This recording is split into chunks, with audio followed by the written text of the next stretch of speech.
District magistrate को judiciary power दिया गया है कि वक्फ बोर्ड के मामला से कोई भी अगर संज्ञान में आता है तो उसमें वो जुडिशियल रोल अदा कर सकता है। डीएम किसका होता है? सरकार का नुमाइंदा होता है। क्या वो डीएम मुस्लिम होगा? सरकार के नुमाइंदे धार्मिक मामले में हस्तक्षेप न करे। कोई अपना पूजा पाठ नहीं कर पाएगा, आप अपने घर में करो। धर्मनिरपेक्षता का मतलब यह है कि आप हिंदू एक अच्छा हिंदू रहे, मुस्लिम एक अच्छा मुस्लिम रहे, सिख एक अच्छा सिख रहे और सबको धार्मिक स्वतंत्रता रहे। संविधान बचाना, आरक्षण की सीमा को बढ़ाना, जो वक्फ बोर्ड में जो गैर मुस्लिमों का जो हस्तक्षेप होने के लिए जो अमेंडमेंट बना है उसके खिलाफ, और ईवीएम से इलेक्शन न हो। कि जैसा कि आपने पोस्टर में देखा होगा कि इसका जो उद्देश्य है संविधान बचाना, आरक्षण की सीमा को बढ़ाना, जो वक्फ बोर्ड में जो गैर मुस्लिमों का जो हस्तक्षेप होने के लिए जो अमेंडमेंट बना है उसके खिलाफ, और ईवीएम से इलेक्शन न हो। इन तमाम मुद्दों को क्लब करके आदरणीय उदित राज जी के नेतृत्व में दोमा परिसंघ के द्वारा आज ये सम्मेलन किया गया। अगर सर बात की जाए वक्फ बोर्ड की, कुछ लोग कहते हैं वक्फ बोर्ड खत्म होना चाहिए, कुछ लोग कह रहे हैं बचना चाहिए। मेरा आपसे एक सीधा सवाल है, हिंदू टेम्पल बोर्ड में गैर हिंदू नहीं रहेगा, हाँ? सिख गुरुद्वारा बोर्ड में गैर सिख नहीं रहेंगे, तो मुस्लिम बोर्ड में गैर मुस्लिम क्यों रहेंगे? एक बेसिक सा कॉमन सेंस का क्वेश्चन है ना, आप ये खुद से सवाल पूछिए। कहाँ गैर मुस्लिम? बात है कि जो पहले होता था कि मतलब मामला केवल वक्फ बोर्ड में जाता था, लेकिन अब कोर्ट जा सकते हैं लोग। जी नहीं, मतलब क्या वक्फ बोर्ड संविधान से ऊपर है क्या? नहीं, बिल्कुल नहीं, लेकिन वही संविधान धार्मिक स्वतंत्रता की आज़ादी देती है, और धार्मिक स्वतंत्रता की आज़ादी इस अमेंडमेंट एक्ट से कैसे ख़त्म हो रही है मैं आपको बताना चाहूँगा। एक डिस्ट्रिक्ट मजिस्ट्रेट को जुडिशरी पावर दिया गया है कि वक्फ बोर्ड के मामला से कोई भी अगर संज्ञान में आता है तो उसमें वो जुडिशियल रोल अदा कर सकता है। डीएम किसका होता है? सरकार का नुमाइंदा होता है। क्या वो डीएम मुस्लिम होगा? जब कांग्रेस सरकार थी, कांग्रेस ने भी ऐसा किया होगा?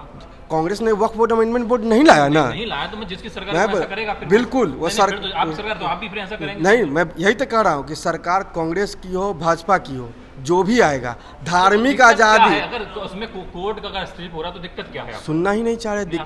दिक्कत यही है कि धार्मिक स्वतंत्रता को कोई भी सरकार हो, वो कांग्रेस हो या भाजपा हो, उसमें हस्तक्षेप नहीं कर सकती है। एक बार सिस्टम मैकेनिज्म यह बन गया है कि एक डिस्ट्रिक्ट मजिस्ट्रेट को जुडिशियल पावर दिया जाएगा। अब डिस्ट्रिक्ट मजिस्ट्रेट आज बीजेपी शासन सरकार में तो बीजेपी की बात मानेगी, कल कांग्रेस की सरकार में। हमारा वो सरोकार नहीं है, हमारा ये सरोकार है कि सरकार के नुमाइंदे धार्मिक मामले में हस्तक्षेप न करे।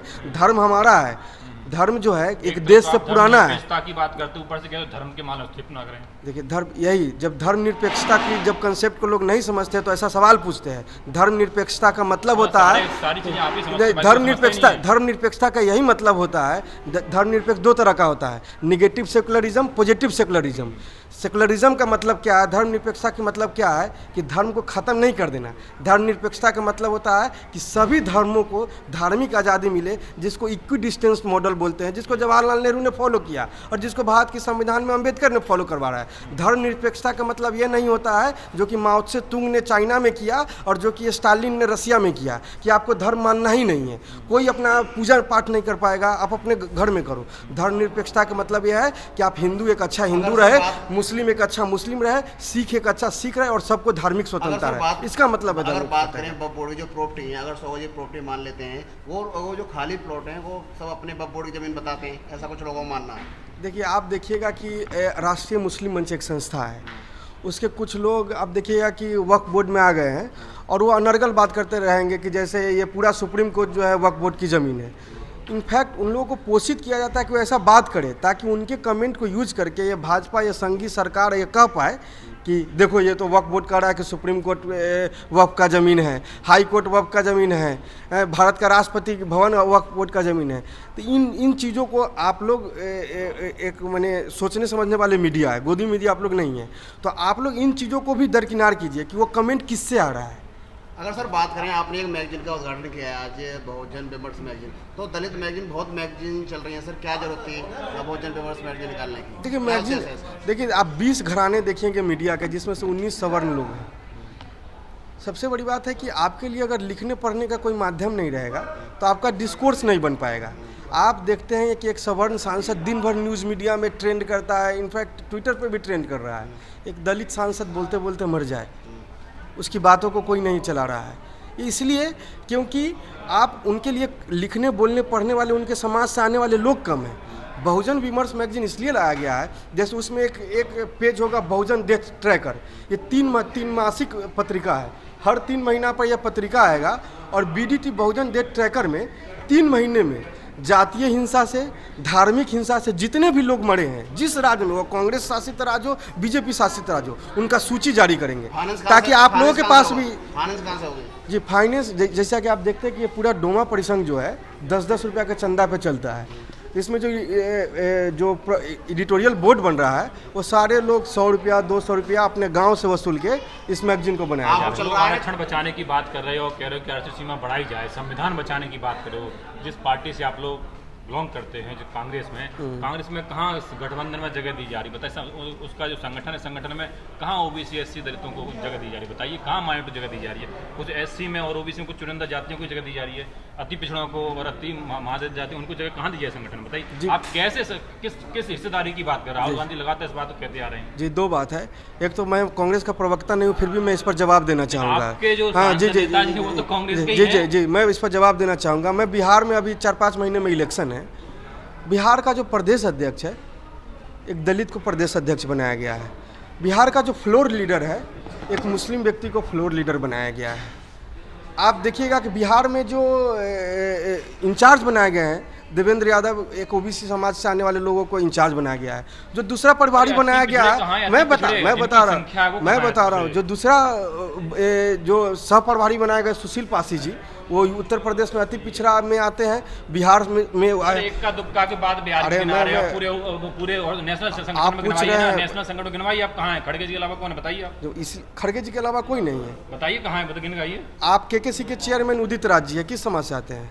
नहीं, केकेसी के चेयरमैन उदित राज जी हैं, लेकिन अभी कुछ समय बड़ी पहले बात है कि राजपाल गौतम जी ने कांग्रेस ज्वाइन करी तो उनको ऑल इंडिया को चेयरमैन बना दिया। और ये अभी मतलब पहली बार बिहार में आप ईबीसी समाज की बात कर रहे थे। बिहार में ईबीसी समाज लगभग 37 से 40% के बीच में, अलग अलग आंकड़ों के हिसाब से सबसे बड़ा वोटर चंक भी है। आप देखिएगा कि बिहार प्रदेश कांग्रेस जो है ईबीसी एक डिपार्टमेंट बनाई अलग से, और उसमें एक शशि भूषण पंडित नाम के व्यक्ति को ईबीसी का चेयरमैन बनाई है। और इस पर वादा की है कि ईबीसी को उसके संख्या के आधार पर सर्वेक्षण करवाया जा रहा है और उसमें उसके हिसाब से सीटें मिल रही है। और दूसरी नंबर बात कि मैं तो कांग्रेस का प्रवक्ता हूं नहीं कि इस पर मैं टिप्पणी करूं, फिर भी मैं एक ईबीसी समाज से आता हूं, इसलिए मैं यह बात कर रहा हूं। जो ईबीसी समाज की बात नहीं करेगा, ईबीसी समाज उसके साथ खड़ा नहीं बात करने से काम थोड़ा, उनके लिए दिखाना पड़ेगा उनको। संगठन जब बात करने की बात करनी होती है तो यही बात होती है राजनीति। संगठन में जगह कौन दे रहा है, बताइए। मुझे जगह मिल रही है, हमारे लोगों को जगह मिल रही है। शशि भूषण पंडित ईबीसी समाज के ही लोग हैं ना, जिनको ईबीसी का चेयरमैन बनाया गया है। श्यामनंदन ठाकुर, जिनको राहुल गांधी के बगल में बैठाया गया, और जब फूले मूवी की स्क्रीनिंग हुई तो बोले कि एक ईबीसी समाज का ही कोई व्यक्ति हमारे बगल में बैठेगा। राहुल गांधी मंच से बोले और श्यामनंदन ठाकुर को मंच से बुला के काम थोड़ा चलता है। दावेदार बनाइए, मुख्यमंत्री का दावेदार बनाइए उनको। अब देखिए, ये सवाल तो आप राहुल गांधी से पूछिए कि ये सवाल आप राहुल गांधी से पूछिए। दस्तक की आपसे गुजारिश है कि अगर इसको बचाना चाहते हैं तो नेशनल दस्तक को सब्सक्राइब करने के लिए रेड कलर के सब्सक्राइब बटन को दबाएं, फिर बेल आइकन की घंटी दबाएं। नेशनल दस्तक को बचाने के लिए बहुत जरूरी है कि हर खबर को शेयर करें, लाइक करें, कमेंट जरूर करें।